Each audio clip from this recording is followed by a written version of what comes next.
Está com o microfone fechado.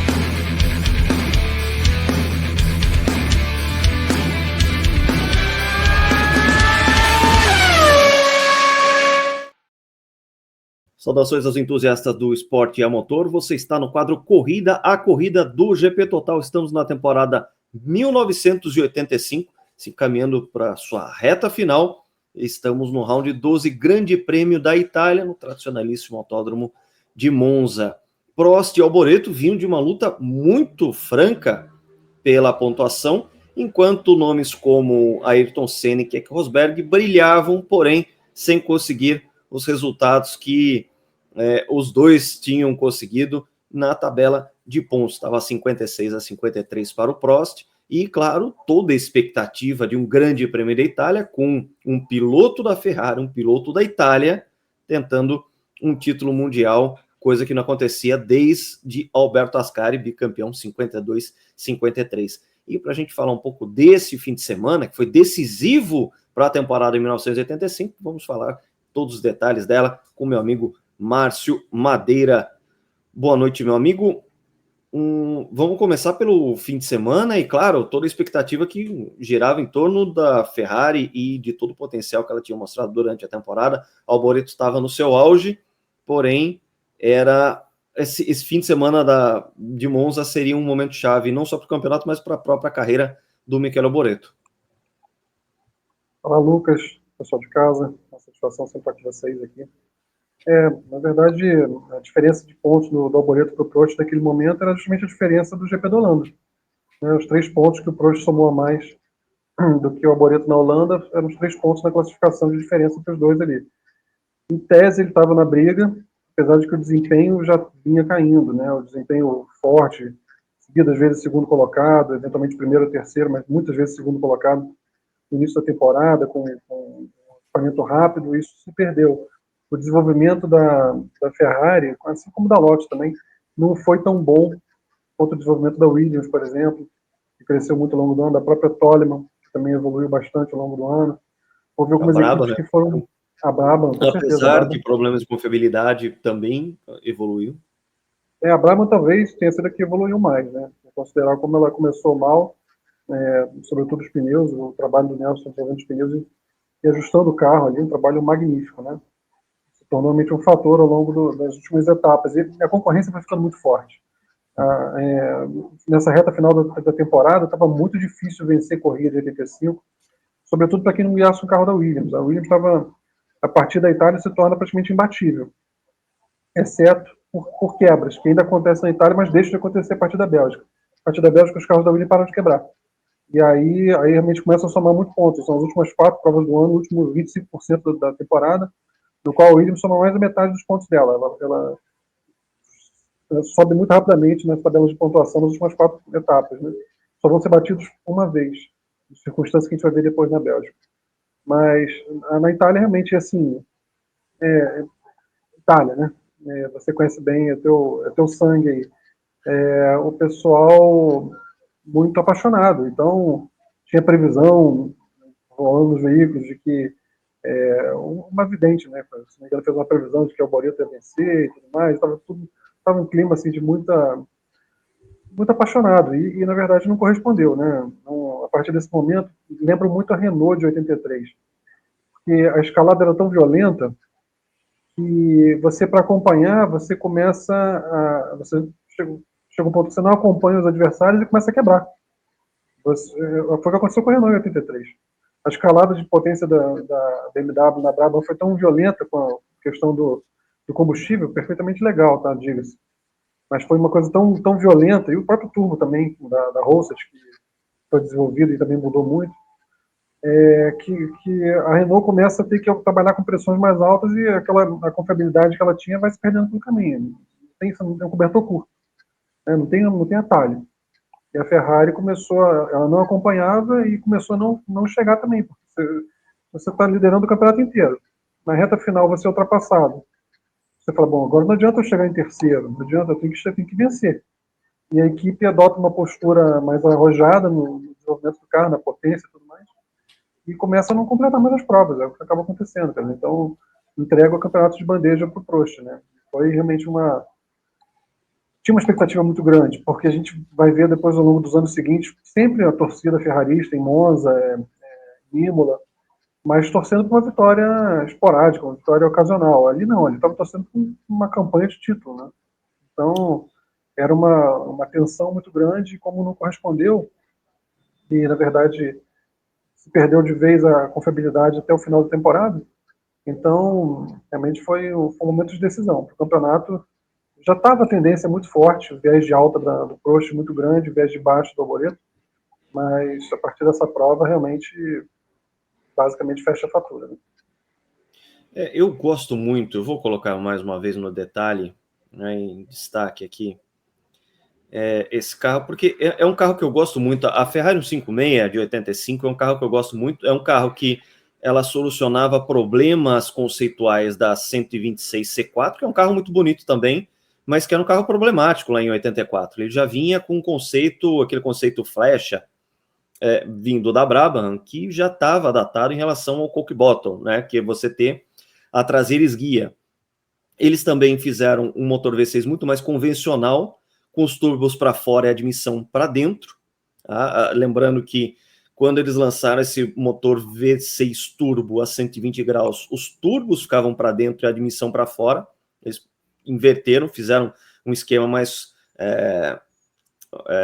tradicional, mais convencional, e eles também adotaram radiadores nas laterais, radiadores baixos com saída para as laterais e não para cima, que é uma coisa que está muito presente na McLaren P42, aqueles radiadores que jogavam ar para cima das laterais e que foram abandonados por Lotus e por Ferrari em 1985, e que ainda tinham, por exemplo, na Williams. Depois, quando eu trouxer a foto de largada, a gente vai ver bem. Mas no fim de semana de Monza em específico, outro assunto também foi complicado. A gente já vinha vendo essa queda de competitividade da Ferrari ao longo do ano. Ela teve alguns fins de semana muito bons, como foi, por exemplo, o próprio de Nürburgring, quando o Alboreto venceu, mas a gente já via que a Ferrari estava ficando para trás, assim como o Lotus também, muito bem destacado, e a gente via que a McLaren, ela não deitou em berço esplêndido entre 84 e 85, ela continuou desenvolvendo o carro e continuou desenvolvendo a potência, o motor Porsche. A gente via que o futuro dos motores turbo na Fórmula 1 passavam pela Honda. A Honda já estava maravilhosa, ela estava agora com a questão de fazer com que a confiabilidade fosse o passo seguinte, a potência já estava lá. E os carros da Williams começaram realmente a ser dominantes nesse último quarto, nesse último terço de temporada de 85, você já via isso aí, e veja só, né, isso aí acabou sendo, e a gente vai ver nas próximas corridas, o caminho certo para um amadurecimento, finalmente, o amadurecimento tardio de Nigel Mansell. A gente vai ver isso nas próximas, nos nossos próximos capítulos aqui do GP Total Corrida a Corrida. A gente falou muito do Keck Rosberg durante o ano, porque foi um ano realmente de excelência dele. Provavelmente, isso a gente já também vem falando, que foi provavelmente o melhor ano da carreira do Rosberg. Ele estava muito em alta, ele estava com o passe valorizado, tanto que vai para uma McLaren que era campeã e seria campeã ao fim do ano. Então, você tem essa situação. E uma Ferrari que vai ficando para trás e toma uma atitude que, quando a gente olha em perspectiva, acaba sendo de desespero. Esse carro ele foi projetado de uma forma muito mais bem resolvida, um motor muito mais convencional e um motor que foi feito para ser adequado ao turbo da alemã KKK, tá? Que era fornecedora, mesmo fornecedora de turbo da McLaren. Antes do fim de semana de Monza, a Ferrari toma a iniciativa de trocar o turbo pela marca Garrett, a americana. E algumas fontes apontam, isso a gente não tem uma confirmação 100%, de que seria o próprio Enzo Ferrari a sugerir essa troca, porque já que a KKK era uma fornecedora alemã para motores Porsche na McLaren, ele temia que não houvesse uma imparcialidade por parte do fornecedor. Mas o que acontece? Uma troca de turbo nem sempre ela é feliz, ela é frutífera. E a gente vai ver a partir do Grande Prêmio de Monza, infelizmente, o calvário de Michele Alboreto. A gente vê todo aquele brilho que ele mostrou durante a temporada 85, com exibições excelentes em Mônaco, a vitória no Canadá, a vitória em Nürburgring, fazendo com que o Prost até rodasse, ou seja, estava colocando pressão no professor Alain Prost, que estava com toda aquela pressão do mundo para ser finalmente o primeiro francês a ser campeão do mundo. Lembrando que a França tinha muito disso, muita pressão em cima disso, porque, afinal de contas, a gente tem toda uma legião francesa dos anos 70 e virada para os anos 80, e toda aquela pressão de quando seria um francês a ser o primeiro a ser considerado campeão do mundo. E, claro que isso acaba sendo uma decisão desastrosa. A gente vai ver que realmente a Ferrari ela tentou redimensionar o seu carro em busca de mais potência. Como que a gente observa isso? Durante a temporada, isso eu vou trazer no nosso próximo encontro. Aliás, assine as notificações para você não perder nenhum dos capítulos aqui. E caso você queira rever ou ver pela primeira vez, capítulo a capítulo aqui de 1985, claro, vai lá, youtube.com/GPTotal, clica no diretório de vídeos, procura ali Corrida a Corrida, tá desde o 01, lá em Jacarepaguá, nosso comecinho de temporada de 85. Mas voltando à Ferrari em si, você tinha esse problema de que ela tinha busca de potência, eu vou trazer no nosso próximo episódio, como a Ferrari mudou a sua lateral 3 vezes, são 3 desenhos diferentes durante o ano, e a gente vai vendo o quê? O aumento dos radiadores do carro. Para quê? Justamente dissipar o calor extra produzido pela potência extra que eles estavam tentando alcançar. E claro que a substituição de uma marca de turbo, ela pode fazer com que todo o funcionamento do carro e um motor que já trabalha muito forçado, porque é turboalimentação, uma indução forçada de ar para dentro do motor, as pressões são incríveis, ainda mais levando em consideração ao que era essa Fórmula 1 de época. Claro que isso aí tinha a chance de dar errado e deu muito errado para a Ferrari, e a gente vai ver que a partir desse momento a Ferrari, ela inclusive se perde tecnicamente até ela começar a se reencontrar lá em 1989 com o projeto do carro semiautomático.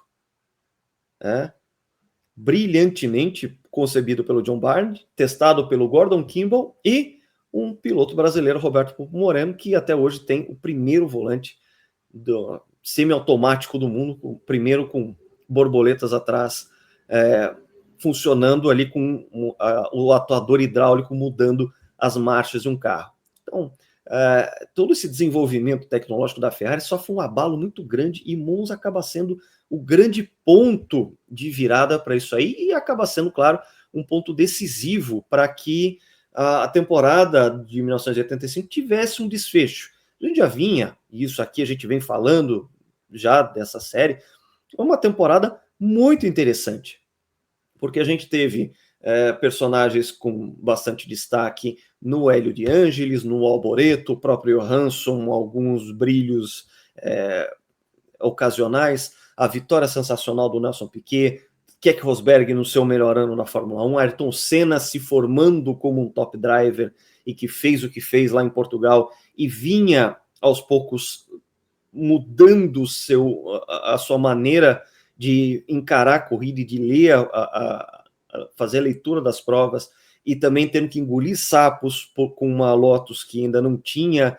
uma estrutura suficiente para que ele pudesse almejar pontuar com mais frequência, coisa que assenta muito mais nesse último terço de temporada. E a gente vê um Alain Prost que, em meio a tudo isso, foi, mesmo de maneira muito discreta, colecionando pontos e vitórias e pódios, e, na verdade, o fim de semana de Monza acabou não sendo diferente, né, Miguel? Peço desculpa se vazar o áudio, está chovendo muito aqui, mas está um chiadinho aqui, não sei se está vazando para vocês. É isso, e assim, por exemplo, o Ayrton, antes de Monza, ele nunca tinha andado em Monza, né? É importante a gente focar nisso. Nunca, na Fórmula 1, em 84, ele nunca tinha completado uma volta lá. Em 84 ele foi impedido de correr pela Toleman, pelo anúncio de que tinha assinado com a Lotus, e em categoria de base nunca tinha corrido em Monza. Então ele não estava familiarizado com o traçado. E isso expôs muito a capacidade de adaptação dele, a aprendizagem rápida, né, que ele tinha. Ele, ele falou antes da classificação, antes do final de semana, que ele esperava não fazer mais nenhuma pole em 85, porque a escalada estava muito forte, a escalada estava muito grande, a Lotus não estava acompanhando. E também, em termos de estrutura, a Lotus tinha muita dificuldade para dar equipamento competitivo para os dois pilotos, né? Isso vai motivar o Ayrton ao famoso veto em relação ao Derek Warwick no final da temporada para 86, e sempre foi muito criticado por isso, caiu em desgraça com a imprensa britânica, mas você olha nesse fim de semana, sobretudo na Bélgica, e realmente ele estava ficando sem estrutura mesmo, né? Por exemplo, Monza, na verdade Monza já. Em Monza a gente vai ver daqui a pouco que no warm-up o motor dele estava falhando a ponto de ser perceptível pela audição. Todo mundo no autódromo percebeu que o motor da Ayrton estava falhando. E a equipe não trocou o motor para a corrida. Ele insistiu, ele chegou a dar declaração forte depois da prova, de que não ia ficar de braços cruzados vendo esse tipo de coisa, mas ele insistiu que trocasse o motor dele e a equipe não trocou, fez paliativos, entendeu? Então, quer dizer, a Lotus estava com um problema estrutural aí. E o Ayrton nunca tinha andado lá, como eu disse, né? Na sexta-feira, ele gira a primeira volta dele em 1:27:15, 27:15 milésimos, 0:15, né? Faz a primeira volta dele, que naquele momento era a melhor volta da primeira treino classificatória. Mas a primeira volta que ele completou em Monza rápida, naquele momento era a volta mais rápida da classificação. E é curioso, porque o carro não estava muito bom. E aí, na segunda volta, ele baixa em 6 milésimos só, quer dizer, você vê que ele estava ali no limite mesmo do que o carro podia entregar. Só que o carro não estava bem na sexta-feira. Ele estava no limite, tanto que ele repetiu praticamente a mesma volta. O Nelson faz uma volta grandiosa. O Nelson estava com problema de câmbio. Na primeira volta dele, ele teve problema de câmbio. E ele estava com uma vibração muito forte no carro. E a equipe achou que era o motor do BMW. E o Nelson, com a experiência dele, rastreou e viu que era pneu. E era um lote defeituoso de pneus. E aí ele conseguiu depois fazer uma volta fantástica, em 1:25:6, se eu não estou enganado, para fechar o dia na primeira posição. Algumas coisas curiosas. O Nelson, como você já falou que a Brabham, os carros da BMW usavam um paredão, né, de aerofólio, não em Monza, mas o motor empurrava muito. E o Speed Trap pegou o Nelson a 333 por hora na linha de chegada, já tinha bastante reta pela frente ainda, né? O Ayrton estava passando a 317, quer dizer, uma diferença de 16 km por hora. O Ayrton Aquele estava motor sofrendo muito. BMW é inacreditável, maravilhoso. E é curioso, porque a gente vai guardar esse dado, porque o que o Ayrton vai fazer no sábado é estúpido, né? É uma coisa assim, fora de proporção o que ele faz no sábado. Você vê que ele tinha um déficit muito grande de velocidade, ele tinha que às vezes botar menos asa também. E ele ficou, se eu não me engano, na quarta posição na sexta-feira, se eu não tenho isso de cabeça mais, mas eu sei que vamos para o sábado, e muitos conjuntos começam a melhorar, e o Ayrton baixa para 26:4 na primeira tentativa dele, que naquele momento já era só o sexto tempo. Quer dizer, ele estava em sexto, o De Angelis vai virar em 25:9, De Angelis italiano, conhecia bem a pista, e aí o Ayrton fica pressionado para fazer uma última grande volta, uma volta kamikaze, né? E o Ayrton pressionado na volta de classificação é sempre uma coisa especial, né? E ele faz uma das maiores voltas da vida dele, chega a botar 2 rodas para fora na primeira de leve e baixa, cara. Ele tinha virado 27:0 na sexta-feira, primeira tentativa virou 26:4 e na segunda tentativa de sábado ele enfia um 25:0, cara.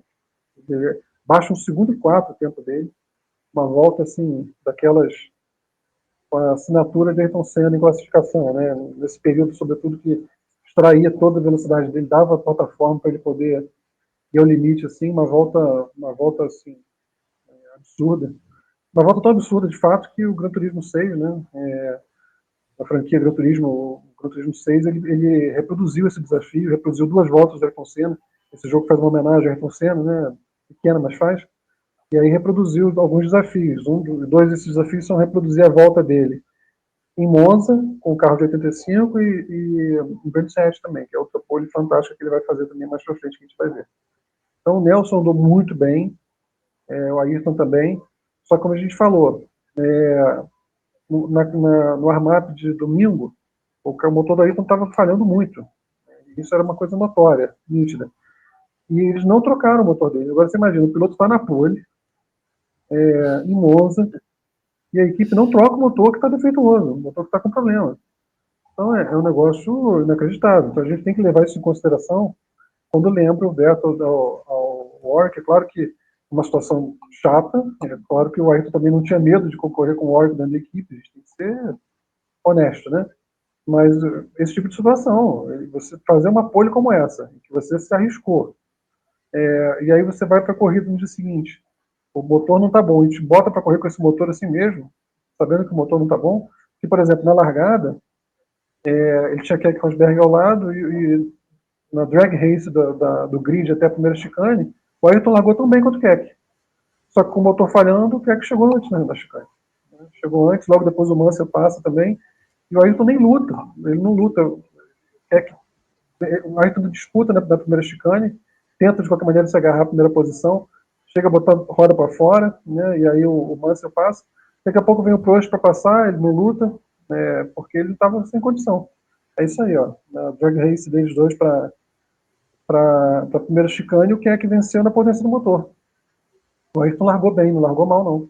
Outra Só belíssima foto de largada, né, que a gente pode ver aí no detalhe a gente já pode ver que o Keck está um pouquinho já à frente, já está um meio carro à frente aqui, claro que os dois estão de frente. E a gente percebe, inclusive, uma outra modificação da Lotus, ela está com periscópios no turbo. A gente consegue ver isso. Que carro bonito, né? Que carro maravilhoso. É lindíssimo, lindíssimo. Aí... grid, né? Diverso. Você bota esses carros todos em cor branca, você consegue dizer qual é qual. Cada um deles com um desenho muito autoral, né? Mesmo lá no fundo que a gente vê aqui um nariz mais esguio no meio aqui, que é a Tyrrell, a gente vê a Alzella aqui mais rechonchuda, a Toleman, que era mais quadrada. Lauda acho que largou em 16º, cara, se eu não estou enganado. Lauda aqui no fundo, capacete vermelho, dá para ver no destaque. E ele largou em 16º. Ele largou em 16º. Na 15ª volta ele já estava passando aí.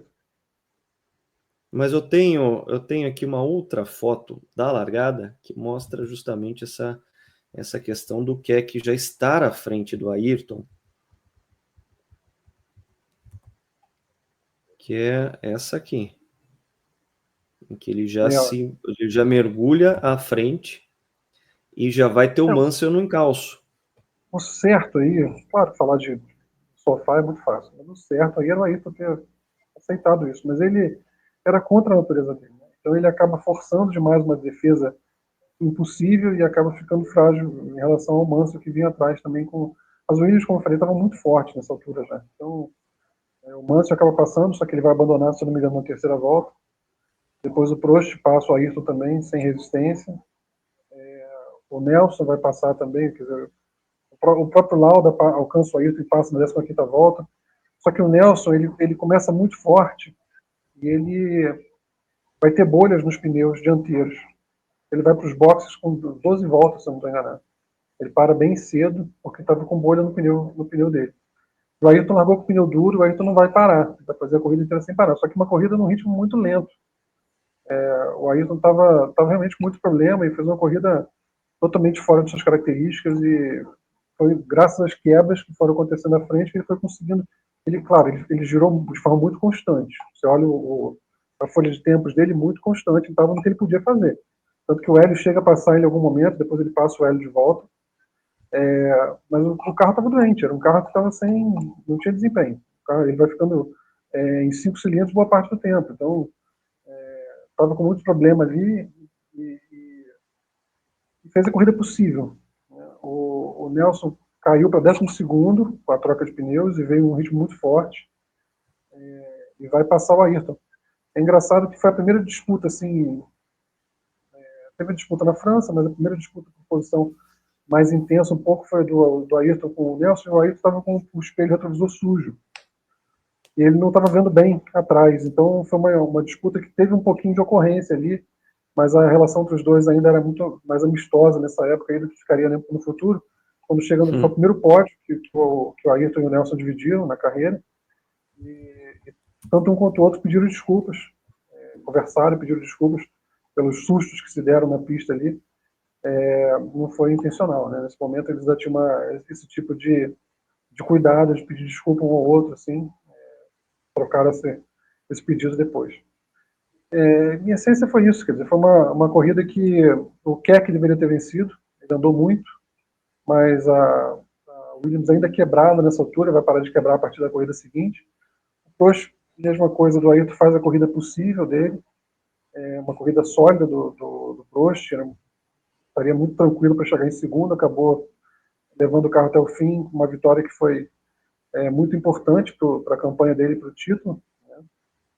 O Nelson, muito forte, faz a segunda colocação, ultrapassa o Ayrton na corrida, e o Ayrton fica em terceiro, justamente porque, perdão, porque muita gente quebrou. Né? Ele fez uma corrida, como eu disse, tem os tempos dele muito regulares, sempre girando na toada correta, lidando bem com o retardatário. O que ele podia fazer, ele fez, mas saiu muito revoltado. Quando acabou a corrida, o jornalista foi dar parabéns a ele, ele falou, eu corri que nem uma tartaruga, né? Ele estava revoltado, e ele deu essas declarações fortes depois da prova, de que não ia aceitar mais esse tipo de coisa. Você se mata para fazer uma pole position.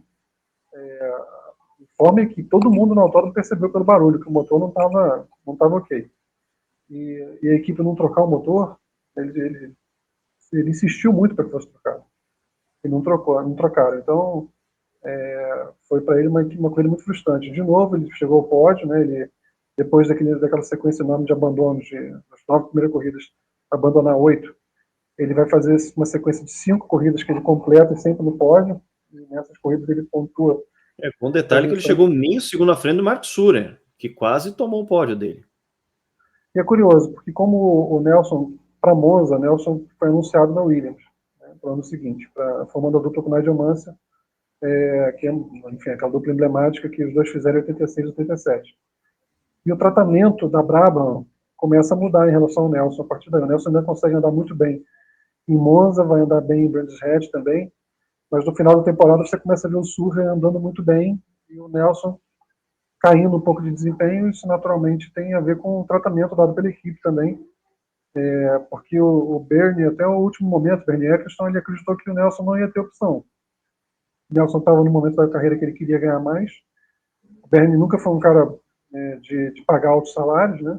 Sempre era uma questão Generosidade nunca foi um atributo de Bernie Eccleston. Não era exatamente um sujeito mão aberta, né? Ou que não gostasse de dinheiro. E o Nelson, ele achou que o Nelson não ia conseguir. O Nelson ludibriou ele, ficava toda hora entrando no box da McLaren, no box da McLaren, no box da McLaren, fazendo o Bernie acreditar que ele estava negociando com a McLaren. E o Bernie foi e falou com o Ron Dennis, se cercou ali e falou, ele não vai, estou sob controle. Só que na verdade o Nelson estava negociando, de verdade era com o Frank Williams, né? Ele ficou iludindo o Bernie, e aí ele falou, você não vai dar o que eu estou querendo, se não me engano eram 3 milhões de dólares por temporada, se você não vai me dar o que eu estou querendo, eu vou embora então. Aí o Bernie, tá bom. Certo que o Nelson estava tentando ir para a McLaren e que não ia conseguir. E aí, quando o Nelson falou, então estou indo embora. Aí que o Bernie olha para o lado e fala um palavrão que eu não posso repetir aqui, mas falando do Frank, né? E aí foi isso. O Nelson negociou assim e conseguiu para a Williams, conseguiu ganhar o que queria. Mas aí, a partir desse momento, o tratamento que a equipe passa, perde a referência, né? A Brahma acaba, de fato, acaba aí. Mas o Sul ainda faz umas boas corridas no fim do ano. Essa foi uma delas, já com tratamento. Ninguém estava vendo ele em primeiro piloto, mas estava tendo um tratamento mais cuidadoso, vamos dizer assim, recebendo mais atenção da equipe, que estava um pouco chateada com a saída do Nelson. A gente tem o Calvário de Michele Alboreto, ele já tinha sido ultrapassado pelo Surer, está na 5ª colocação, quebra, né? Logo em seguida da quebra do Keck Rosberg, ele quebra também.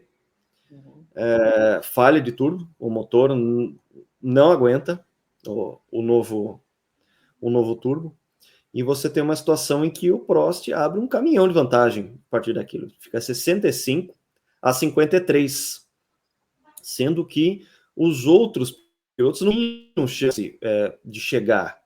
O Hélio de Angelis ainda era o terceiro colocado com só 31 pontos, o Ayrton com 23 e o Johansson com 21.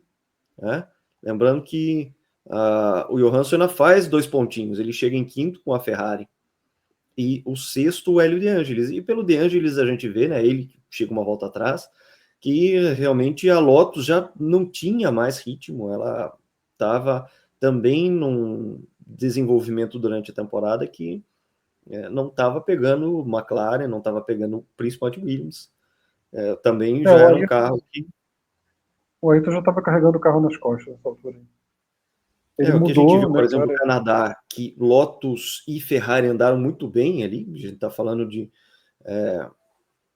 antes da metade da temporada eram 2 equipes com carros muito fortes, a gente já via que a situação era bem diferente no fim do ano. McLaren ainda muito forte e Williams mais forte ainda, praticamente sendo o carro do final da temporada, e também não deixando de ser uma espécie de trailer do que a gente viria em 1986 com uma Williams fortíssima, que só não vai ganhar o título mundial porque, pelas circunstâncias que a gente já conhece e que faz a gente também ter vontade de fazer um GP Total corrida a corrida de 1986. Claro que a gente vai estudar essa possibilidade com muito carinho. A Ferrari ainda tinha o seguinte problema, ela chegou em Monza ainda líder do campeonato de construtores, e a gente vê também aí, nesse caso, a McLaren passando de 79 a 77. Então, além de ter o Alboreto abandonando e vendo o Prost pular 12 pontos à frente, faltando 3 corridas para o término da temporada, você ainda tinha a McLaren ultrapassando finalmente a Ferrari nos construtores, eram 2 pontinhos apenas, mas a McLaren ainda em viés de alta, Prost vencendo corridas, e a Ferrari, a partir daquilo ali, totalmente perdida no desenvolvimento técnico, e eu diria mais, é um momento em que a Ferrari acaba se perdendo para... É o que eu falei, nos próximos anos ela fica realmente perdida e um pouco para trás do desenvolvimento dessa era turbo, ela acaba ficando para trás. Tem um ponto ali alto no fim de 1987, as vitórias de Gerhard Berger, é um carro que termina muito bem a temporada de 87, mas que também não consegue fazer nada em 88, dado o domínio da McLaren com a 4.4. É um ponto realmente de virada para a Ferrari, e coitado do Michele Alboreto também acaba sendo um ponto de virada, porque a partir de então ele não vai mais ter grandes exibições, ele não vai mais ser um piloto de ponta, um piloto para disputar títulos mundiais. Aquele momento de intenso brilho do Alboreto a gente via se apagando justamente nesse fim de semana de Monza. Diria que depois, pelo restante da carreira do Alboreto, ele vai ter aquele pódio no Grande Prêmio de México em 1989, com Tyrrell, andando muito bem, mas que jamais seria o mesmo piloto. Mas levando em consideração que a velocidade e a competência do Alboreto estavam com ele. Afinal de contas, ele foi vencedor em 24 horas de Le Mans, ele foi um piloto que foi dos selecionados para desenvolver o projeto da Audi em Le Mans, acabou tragicamente falecendo no modelo R8, num teste de pneus na Alemanha, mas é um piloto que ainda mostrava toda a sua competência, mesmo depois desse episódio de 1985, quando ele realmente abre mão do título, porque a Ferrari se perde totalmente e ele acaba tendo uma carreira muito modesta na Fórmula 1 dali em diante. Quando a gente falava em meados de 1985, a gente tinha o Alboreto como um piloto muito bem reputado, em contraste do que a gente tinha, por exemplo, de um Nigel Mansell, que até então era um protegido inglês e que estava tendo chances demais na Fórmula 1 sem mostrar nada. E a gente vai ver nesse finzinho de temporada, você que está acompanhando a gente nessa saga corrida a corrida aqui do GP Total, essa inversão de chave. O Alboreto ele vai para uma carreira muito discreta, e a gente tem finalmente o amadurecimento de Nigel Mansell. Isso a gente vai ver de maneira bastante intensa nessas próximas etapas do nosso especial aqui, GP Total, corrida a corrida. Próxima etapa, Grande Prêmio da Bélgica. Você já deve imaginar quem venceu essa corrida, mas claro, a gente não vai falar só do vencedor, a gente vai falar de todos os detalhes, afinal de contas, essa era uma corrida remarcada e a gente vai falar muito mais sobre isso no nosso próximo encontro. Espero vocês. Até lá!